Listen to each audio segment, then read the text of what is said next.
natin sa mga bata. Hindi ko pa lang kayo po naibigay kasi gusto po ng Christine TV na pag ipabigay ito may kasama bigas at grocery.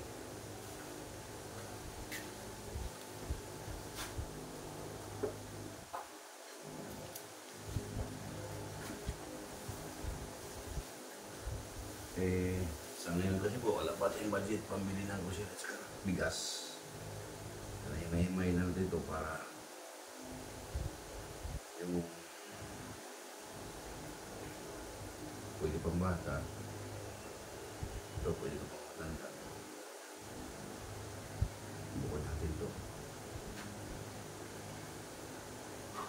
para po pagbigay natin alam na po tayo laki na ating pagbibigyan. Ayan ito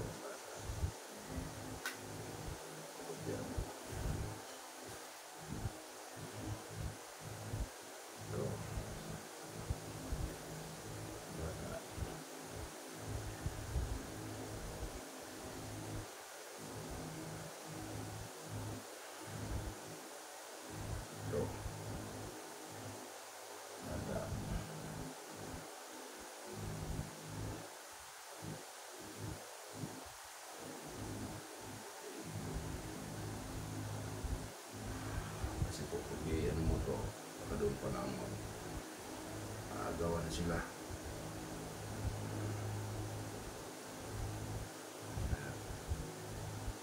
Gawa na sila.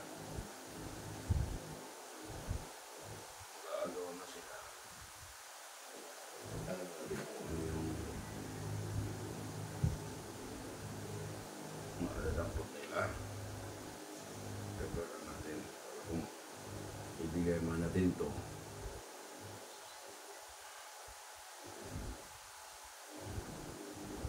At makikita natin yung katawan nila ay tanong na natin kung ano siya pwede ibigay.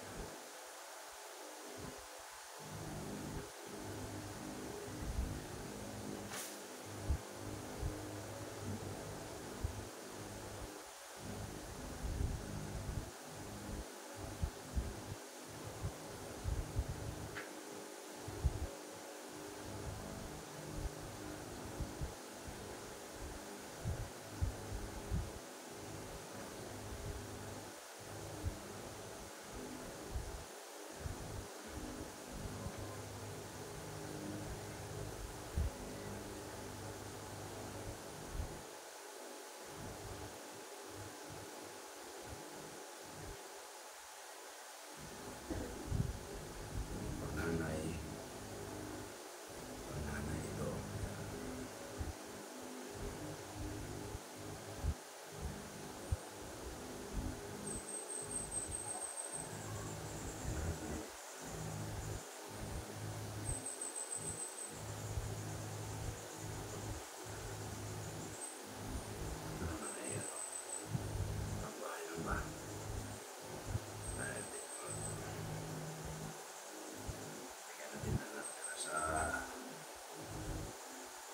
Ng baras.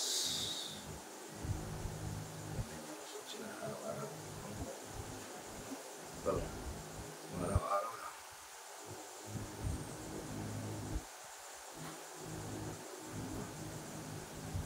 Dito sila.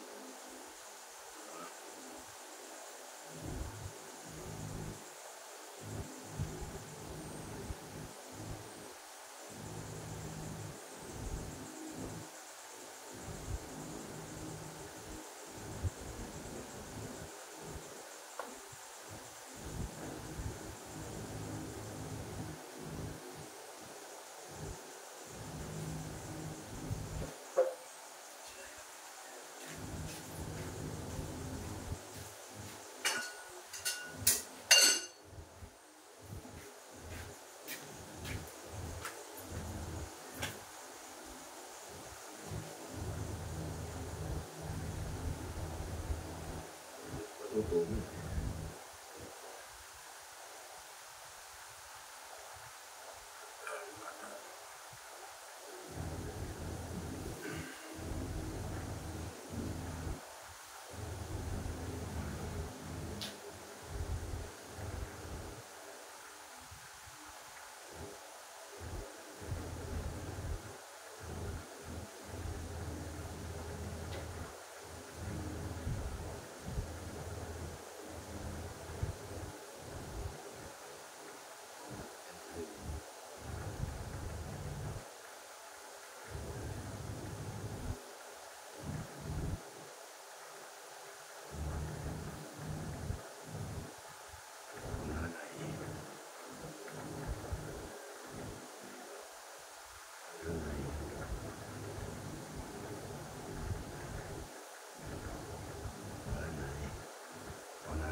Aduh.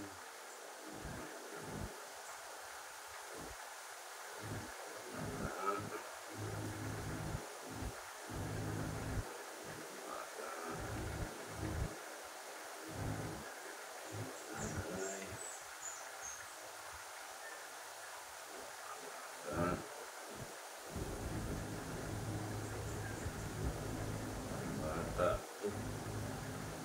Bata.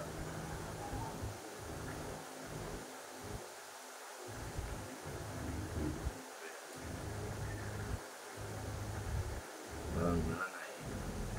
Pwede kong bata.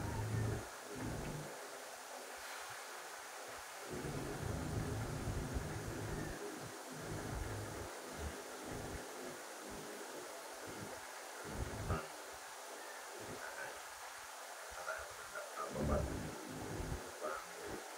Bata. Uy, parang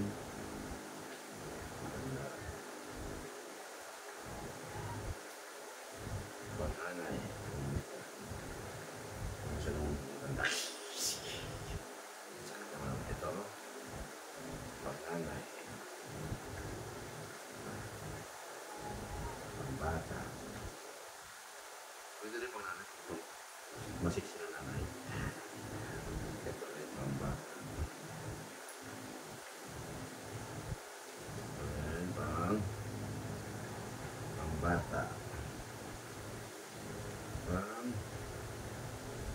Panganay na siksi. Ayan. Pambata. Ito. Panganay na siksi pa rin ito. Pang-bata.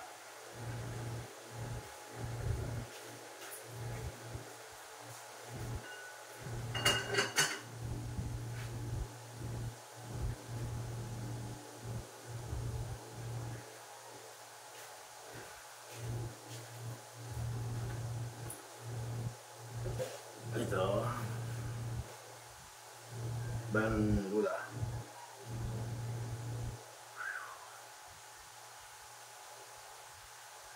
Ito. Pwede pang bata. Pagtulog lang ba nila pang araw-araw? Bata.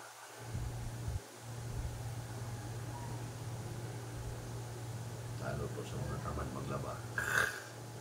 May pang-araw-araw sa katawan maski paano. May suot sa katawan. Pag hindi na naman kagad yung mga damit, may mga damit pa extra. Yan. Mananay. Basiksi na nanay ito. Mananay. O pang nanay na mahilig mag-iksi ang damit. Magtaas yan.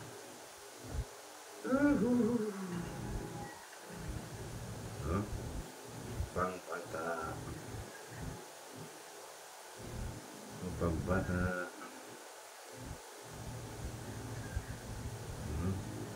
Pang-nanay.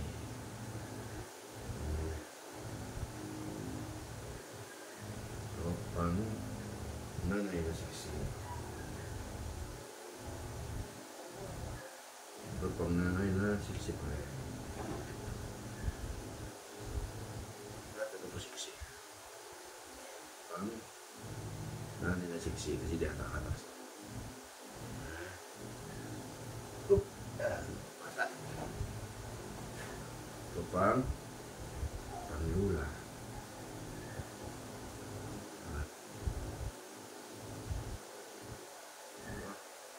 Pang-lula pa rin.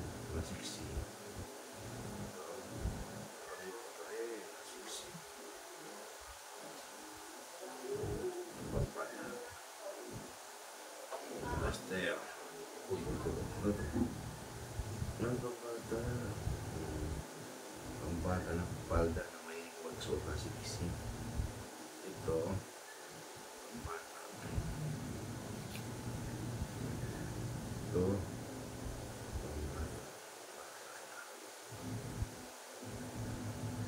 Pang-bata. Dahil natin ko. Pang-bata. Pang-bata.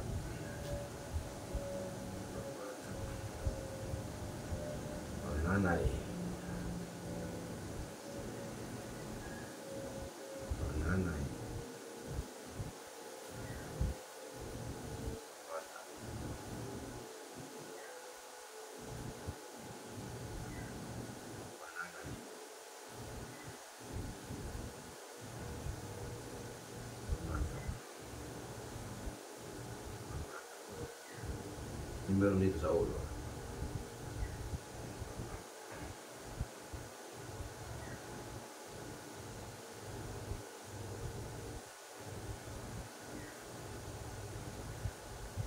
Pang-lola.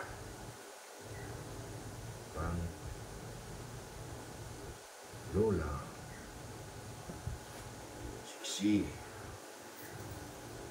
Pang-lola.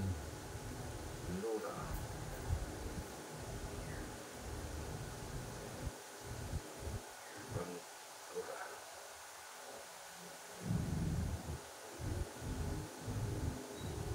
Pang-lola.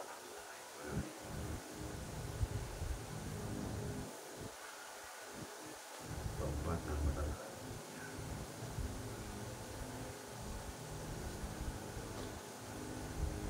Pang-bata. Pang-bata.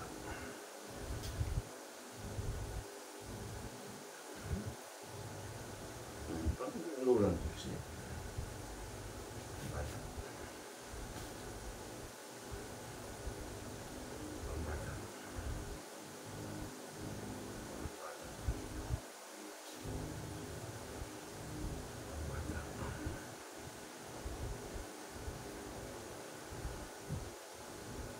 Pang-bata.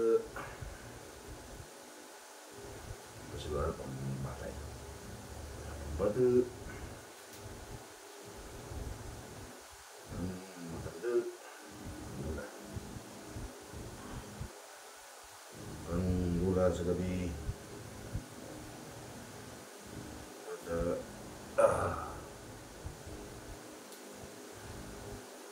Pang-nanay. Pang-nanay. Pang-bata. Nanay. Bata. Sino ka mahuli? Pang-nanay. Yan, sila na yung huli.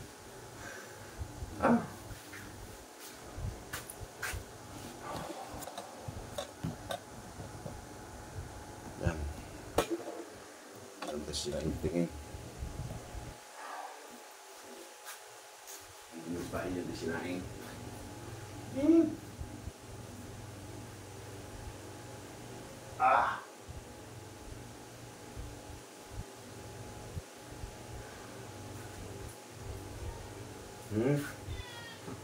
Ano? Gusto mo ka na naman?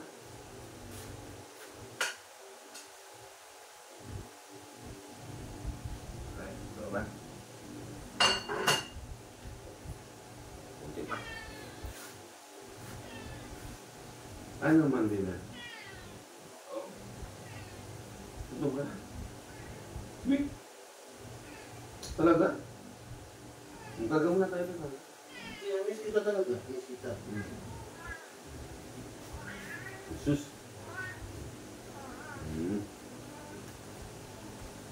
Ito yung pusa kong alaga na mabait. Jadi.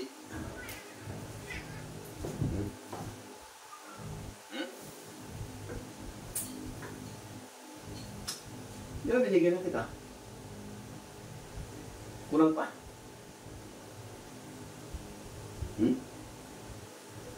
Kulang pa yung binigay ko. Talaga? Talaga yun? Kulang pa yun?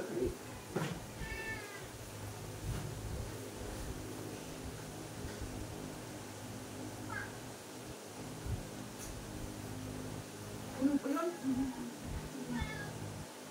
Kulang pa yan? Visit.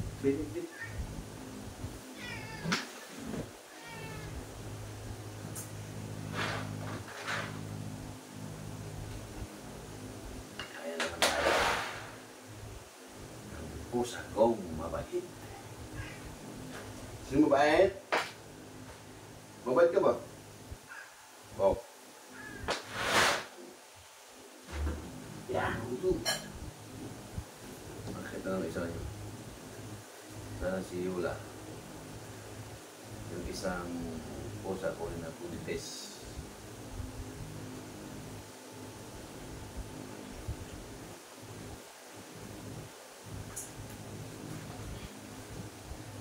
Kain lang, hanggang tayo pagkain. Pag wala, sorry.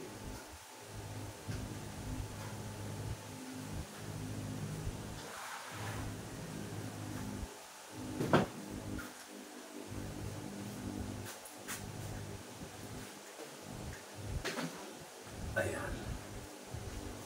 Ilagay natin sa bag. Ibalik natin sa lagayan ng sa plastic bag.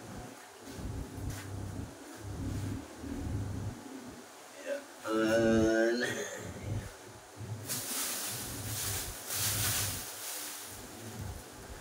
Pamigay po natin ito bago ako bago ako pumasok sa trabaho, ay pamigay natin ito. Kasi po mga boss, madam, kapag nasa work na po ako, time para may pamahagi ito. Ay, pambatay lang ito. Sakot, plastic bag.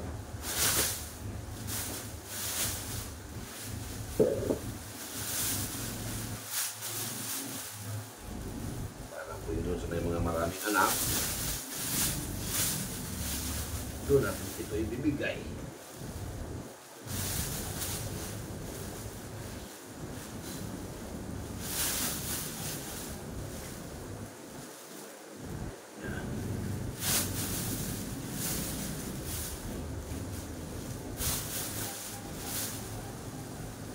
Meron na po nagbigay sa atin ito, nagmahal ng loob.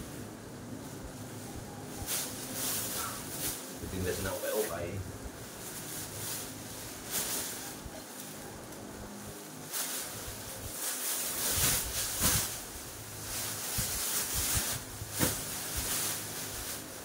Ay, ito binigay niya dito sa Christian TV.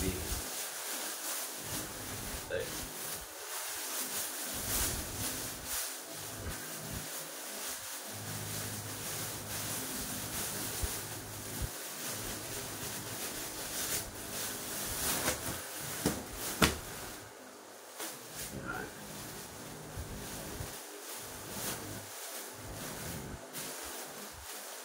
Ito yung pambata.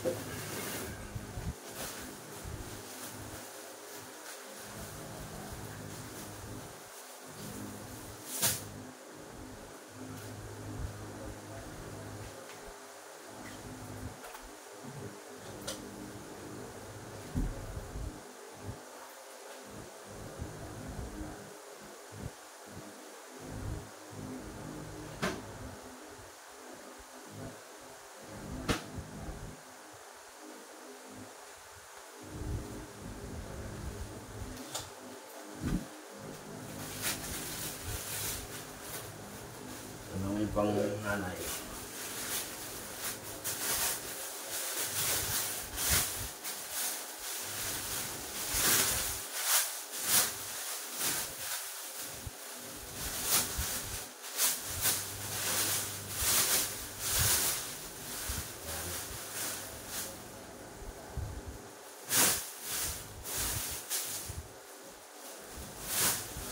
Marami naman ano eh. Yung suot ng pambata ngayon, suot na rin ang pangnanay dahil sa hirap ng buhay, wala na pambili ng pagkain. Sa mahal ng bilihin ng mga bigas, isda, mga gulay, kamatis, sibuyas, napakamahal na po ngayon ang bilihin. Kaya yung mga nanay ngayon sa mga ilaw ng tahanan, mamayat. Hirap ng buhay sa gobyerno ito. Hindi mo lang magawang magbaba ng presyo ng mapilihin na may power naman siya. Siya naman ang Pangulo. May kawawa ng mga nanay na yun. Kano na naman i-budget sa kayo ng sweldo na tayo ng asawa. Ang wala nang matira.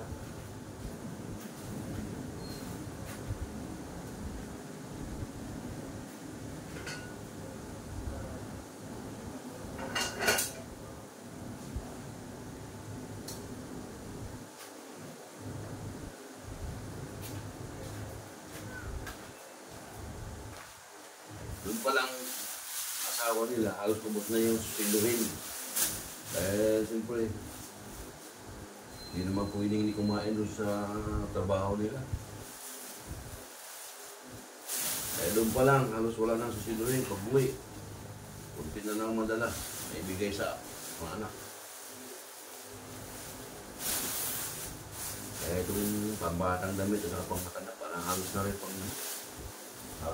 pares na rin ang damit. Dahil na pumakayat yung mga nanay.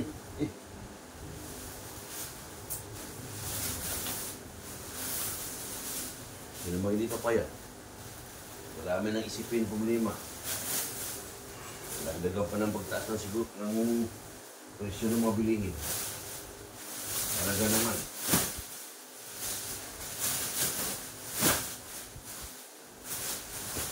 Mantala sila, panay abroad. Sarap ang mga pagkain. Kasi hindi nila naramdaman ang kahirapan ng Pilipinas. Kasi sagana sila. Nakaupo at nakahiga sila. Sa pera. Nakaupo sa ginto.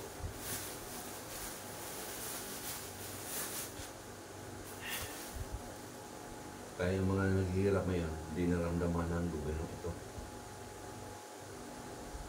Dahil feeling nila, lahat katulad nila na nakaupo sa upuan ng ginto at nakahiga sa pera. Siguro yan ang iniisip nila ng mga sambayan ng Pilipino ngayon, katulad nilang mayaman. Kaya kaming mga mahirap, hindi napapansin dahil feeling nila, mayaman na rin kami. Hoy! Hindi ka pa naman tangingot.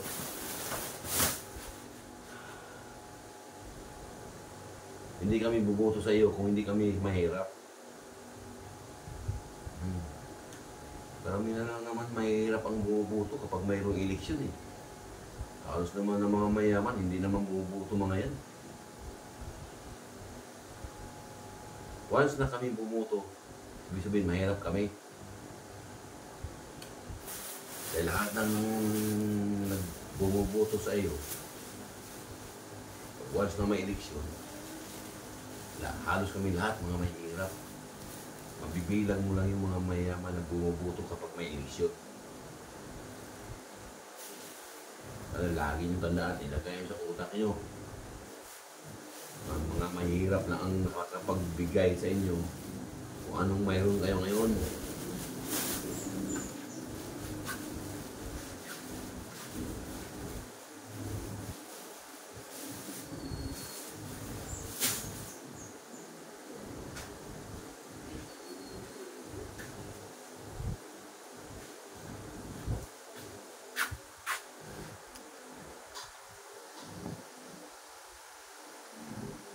Sabihin man nyo o hindi, o totoo, totoo talaga na kami lang mga mahirap ang bumoboto halos pagdating na may eleksyon. Halos ng mga mayaman, hindi na yan bumoboto mga yan.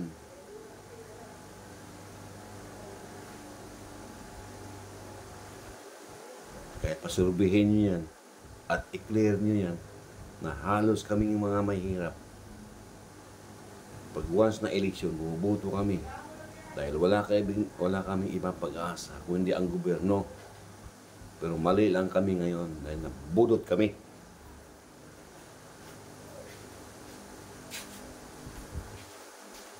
Nabudol pala.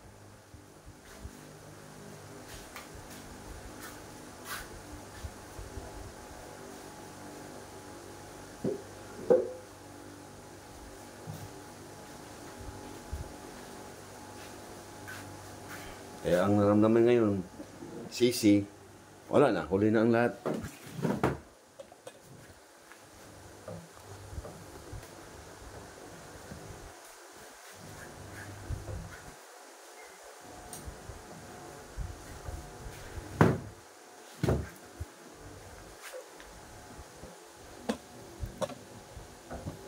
Ang hindi nakakaramdam ng kahirapan ngayon, ang nasa gobyerno.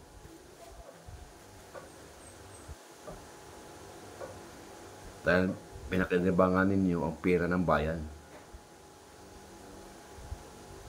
Dapat man lang, kung pinakinabangan yung pera ng bayan, dapat binigyan nyo na kaming lahat ng mga mahirap. Binigyan nyo na. Hindi yung pinipili nyo lang.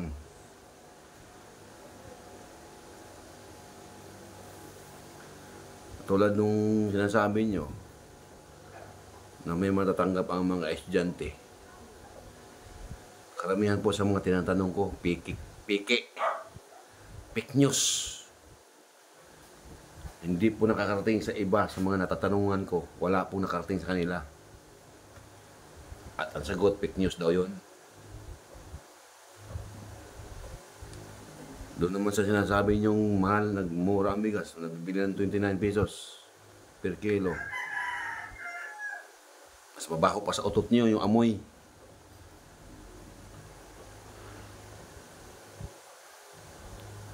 Napapanood ko naman sa sa YouTube, sa Facebook. Kahit anong klaseng hugas, kahit hugasan man hugasan, hindi nawala po yung amoy. Totoo nga naman siguro. Dahil ngayon, ang presyo ng pagkain na ng hayop, 45 na eh.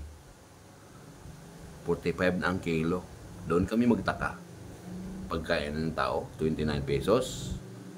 Naibaba yun sa 29 pesos. Pagkain ng aso, pagkain ng hayop pa lang, 45 na. Kaya ibig sabihin nun, mas mabaho pa sa 45 yun. Yung nabibili mong 45 kilo, ang kilo, mas mabaho pa yung bibilihin namin 29 pesos. Ba't ginaganyan nyo kami?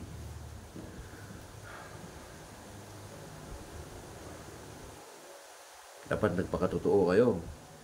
Hindi kayo mag-fake news ng mga ganong sistema. Dahil kami, may utak rin naman kami. At tao rin kami at lalang ng Diyos dito sa lupa. Wala na talaga kayong pagmamahal. Puro na ng pangsarili nyo iniisip nyo. Pati fake news, pinaasan nyo ang samayan ng Pilipino. Dahil ba malapit na ang zona nyo at ipagmalaki nyo sa harapan ng zona? Obo. Huwag nyo na ipagmalaki yan. Maniwala po kayo. Baka mapahiya lang po kayo sa buong mundo.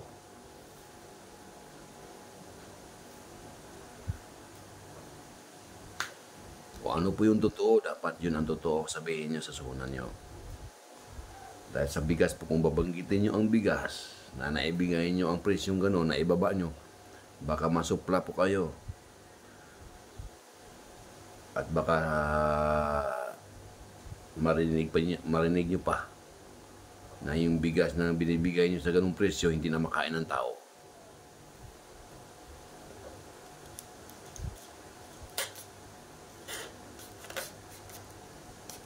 Malaki lang kahian yung matatanggap nyo sa zona nyo pag yan ang nyo.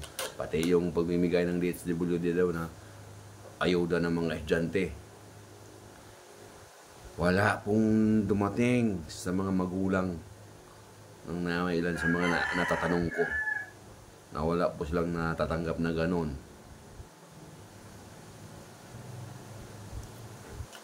Talaga naman. Sama-sama nyo.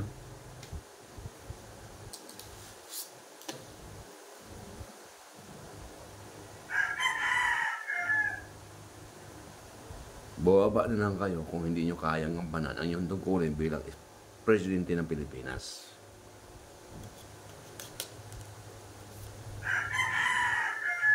Buti pa bumaba kayo ng kusa para idolin pa kayo ng mga tao na kaya kayo bumaba, may pagmamahal kayo sa bayan. Pero magmatigasan kayo, hindi kayo bababa, hindi nyo makaya gampanan ang tungkulin nyo, tapos hindi kayo bababa. At pag napirsa kayo, pag pinirsa kayo, baka mahihiyaan nyo lang. Kaya hanggat walang normal, bumaba na lang kayo kung hindi nyo kayang gampanan bilang presidente at speaker. Kung maging sino man dyan na hindi gumawa ng tama sa gobyerno, kayo lahat bumaba na.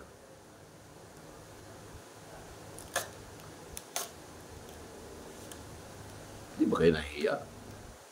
kinasasulaman na kayo ng tao, tapos nandiyan pa rin kayo.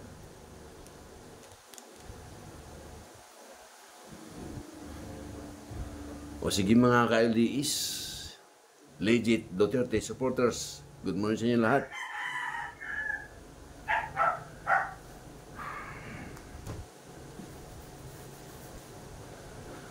At sa mga balateros,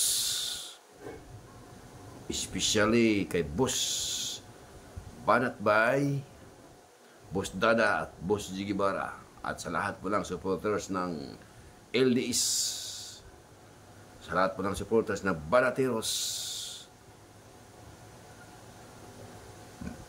maraming po salamat sa inyo at sa inyong walang sawang pagbigay suporta sa sabayan ng Pilipino sa pagbigay hatid ng balitang may laman at katotohanan para sa sabayan ng Pilipino. Mabuhay Banateros, mabuhay ka-LDS, mabuhay Tatay Digong, Mayor Sara, Mayor Duterte, President Inday Sara Duterte, Basti Duterte at Paulo Duterte, mabuhay ang buong Pilipinas. Thank you.